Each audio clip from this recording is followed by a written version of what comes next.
Pleistocene के बाद से मैमल्स में काफी तेजी से एवोल्यूशन हुई। हम स्तनपायी जीवों में कई ऐसे बदलाव तेजी से होने लगे जो हमें धरती की बदलती वातावरण को झेलने के लायक बनाने के लिए जरूरी था, और ये बदलाव आज भी जारी है। एवोल्यूशन ने जिसे सबसे अधिक प्रभावित किया है उनमें हमारा यानी इंसान का नाम सबसे पहले और सबसे ऊपर आता है। वहीं इस दौड़ में हमारे साथ जमीन का सबसे विशाल मैमल यानी हाथी भी मौजूद है, जिनमें 18 लाख सालों पहले से कई क्रमिक बदलाव होते आ रहे हैं। यहाँ तक कि आइस एज के दौरान प्रकृति ने इन्हें जो खूबियों से नवाजा था उसमें हम इंसान भी कहीं न कहीं थोड़े पीछे ही थे, क्योंकि हाथियों के पूर्वज वूली मैमथ के घने बाल तथा चर्बी की मोटी लेयर इसे किसी भी प्रकार के ठंड से बचाती थी। लेकिन मैमथ्स में भी सबसे बड़े आकार के सदस्य की बात करें तो इसमें स्टेपी मैमथ का नाम सबसे पहले आता है, जो काफी ठंड और शुष्क क्षेत्रों में रहने के आदी थे। पर धरती पर बढ़ते तापमान और अंधाधुंध शिकार होने की वजह से ये धरती से कुछ हजार सालों पहले लुप्त हो गए। या यूं कह लें कि इनमें ऐसा बदलाव होने लगा जो इसे आज के मॉडर्न एलिफेंट का लुक दे दिया, ताकि वर्तमान समय के माहौल में भी ये खुद को जिंदा रख सके। यहाँ तक कि अफ्रीकन एलिफेंट की आबादी वर्तमान समय में काफी घट रही है, क्योंकि इसके दांतों के चलते कई लोग इसका शिकार कर लेते हैं। पर अब एवोल्यूशन ऐसे हाथियों का उत्पादन करने लग गए जिसके बाहरी दांत या टस्क नहीं उगते, जिस वजह से इनके शिकार में भी गिरावट देखने को मिल रही है। वहीं 1 करोड़ साल पहले जन्मे स्पाइनोसोरस अब धरती पर पूरी तरह से विलुप्त हो चुके हैं। वहीं कुछ वैज्ञानिकों का मानना है कि इनमें भी काफी बदलाव आए हैं, क्योंकि इनके डीएनए से क्रोकोडाइल और एलिगेटर के डीएनए काफी मेल खाते हैं। लेकिन एक और जहां मगरमच्छ अब तालाबों तक सीमित रह चुके हैं, वहीं क्रिटेशियस पीरियड का ये छिपकली पूरे क्षेत्र, चाहे वो पानी हो या जमीन, दोनों में राज किया करते थे। इस खतरनाक शिकारी की शारीरिक संरचना काफी अलग प्रकार की होती थी, क्योंकि इन्हें देख ऐसा लगता था मानो कोई विशाल मगरमच्छ डायनासोर के पैर तथा शरीर लिए जमीन में उतर आया है। मांस के भूखे इस जानवर को धरती पर अब तक के पाए गए किसी भी कार्निवोरस जीव से ज्यादा बड़ा और डरावना माना जाता है। तो आज के इस वीडियो में अंत तक बने रहें, क्योंकि हम जानेंगे कि क्या हो जब बर्फ में रहने वाला सबसे विशाल जीव यानी स्टेपी मैमथ का मुकाबला हो जाए धरती पर पाए गए अब तक के सबसे विशालकाय मांसाहारी शिकारी स्पाइनोसोरस से। स्टेपी मैमथ के शारीरिक संरचना की बात करें तो इसकी लंबाई 13 से 15 फीट और इसका वजन 10 से 14.5 मीट्रिक टन का था। वहीं इसकी बनावट की बात करें तो इसके स्कल अन्य हाथियों के मुकाबले काफी छोटा होता था। वहीं इनके जबड़ों का आकार भी थोड़ा छोटा होता था, लेकिन इसका शरीर और टस्क को कोई टक्कर दे पाए ऐसा कोई पैदा नहीं हुआ था। अन्य हाथियों से अलग स्टेपी मैमथ के कान भी काफी छोटे पाए जाते थे, जो ठंड को सरवाइव करने के लिए काफी आवश्यक था।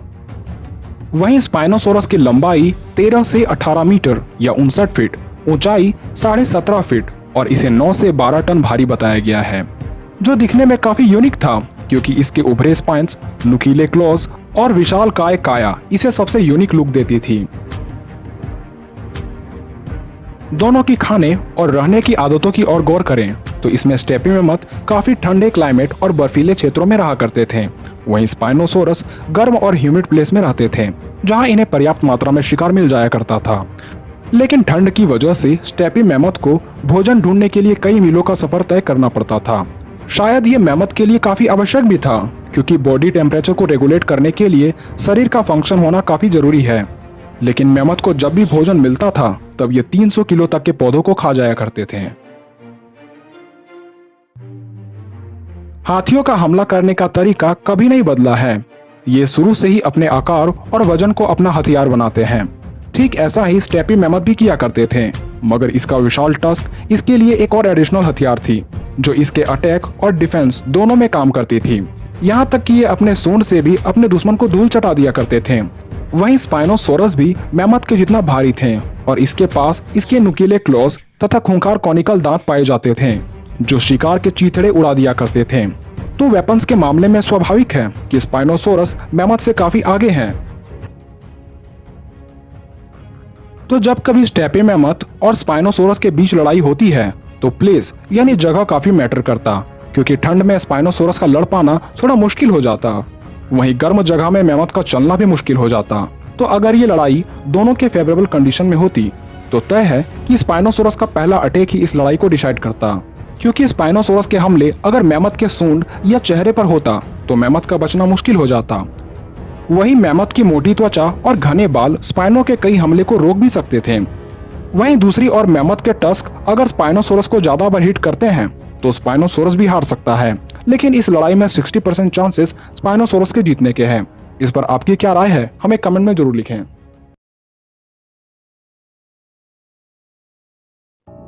अब तक आपने देखा कि मॉन्स्टरवर्स की दुनिया में कुछ ऐसे मॉन्स्टर मौजूद हैं जो कि गॉडजिला को कड़ी टक्कर दे सकते हैं, या यूं कह ले गॉडजिला को हरा भी सकते हैं।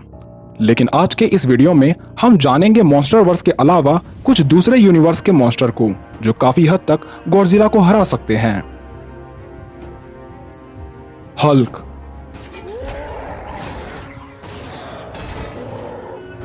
अगर ताकत को एक रूप या आकार दें तो उसमें हल्क बिल्कुल परफेक्ट बैठता है। यह ऐसा पावरफुल सुपर जायंट है जिसके पास है कमाल की स्ट्रेंथ, ड्यूरेबिलिटी और रीजनरेटिंग हीलिंग फैक्टर। हल्क की ताकत का एक छोटा सा नमूना हमें तब देखने को मिला जब साल 2012 में आई द अवेंजर मूवी में हल्क ने एक ही मुक्के से लेविथियन को रोक लिया था, जिसका अनुमानित भार लगभग 30 लाख टन का था। यहाँ तक इसने अपनी आकार की परवाह किए बिना इस मॉन्स्टर के दांतों को पकड़कर झूल गया। और हल्क में डर नाम की चीज मानो है ही नहीं, क्योंकि इसे लगता है कि ये किसी से भी जीत सकता है, चाहे वो सामने सर्टर ही क्यों ना हो। लेकिन क्या इतनी बातें काफी है गॉडजिला को मारने के लिए? इसका जवाब है नहीं। लेकिन दूसरे बातों की तरफ ध्यान दे तो हल्क और गॉडजिला दोनों ही रेडिएशन को सोख सकते हैं।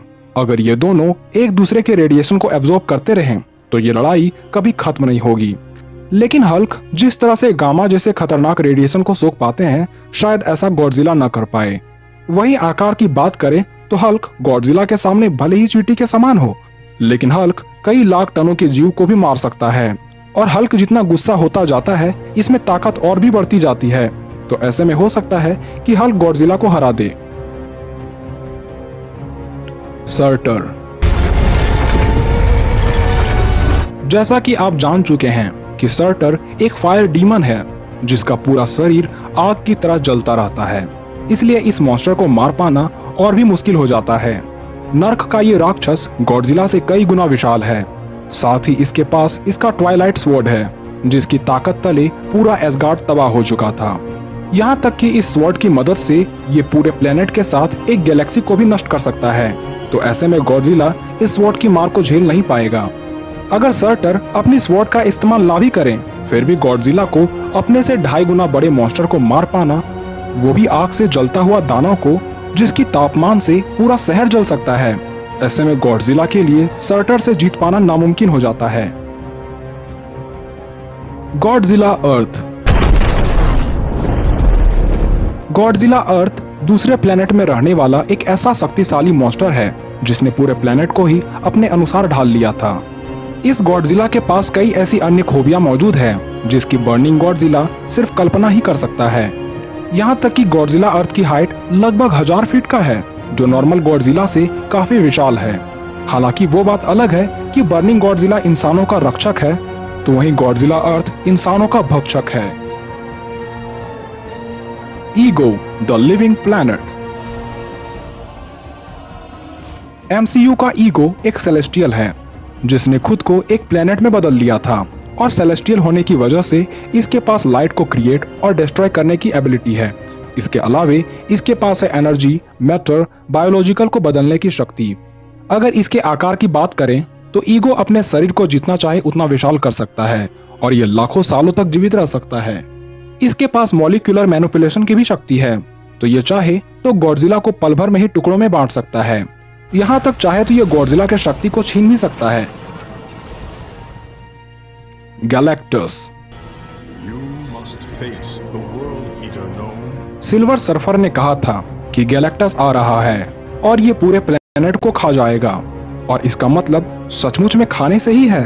दरअसल ये एक ऐसा दैत्य है जो प्लेनेट का भूखा होता है, क्योंकि इसे ऊर्जा प्राप्त करने तथा जिंदा रहने के लिए प्लेनेट्स को ही खाना पड़ता है, क्योंकि इसका आकार इतना विशाल होता है जिसके सामने हमारी धरती एक सेब के समान लगे।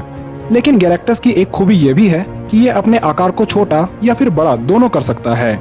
ये खुद को कहीं भी टेलीपोर्ट कर सकता है, पोर्टल क्रिएट कर सकता है, यहाँ तक कि ये दूसरों को शक्ति देकर उसे अपना गुलाम बना सकता है। तो इसके पास गॉडजिला पल भर के लिए भी नहीं टिक पाएगा। Pacific Rim monster. Pacific Rim का ये मॉन्स्टर गॉडजिला के साथ मुकाबले के लिए एक परफेक्ट राइवल है, क्योंकि इसका आकार 500 फीट तक बताया गया है। आकार के साथ साथ रिम मॉन्स्टर काफी ड्यूरेबल है, क्योंकि एक और जहां साल 1998 में आई गॉडजिला मूवी में इंसानों ने गॉडजिला को मेटल वायर की सहायता से कैद कर लिया था और उस पर लगातार मिसाइल फायर करके उसे नीचे गिरा दिया था। लेकिन यह ट्रिक रिम मॉन्स्टर पर काम नहीं आती, क्योंकि इसे बनाया ही इस तरह गया है जिस पर हथियार काम नहीं आते। पर कॉम्बैट में इससे जीत पाना किसी के लिए भी नामुमकिन हो जाता है। तो उम्मीद है ये वीडियो आपको पसंद आई होगी। तो मिलते हैं अगले वीडियो में।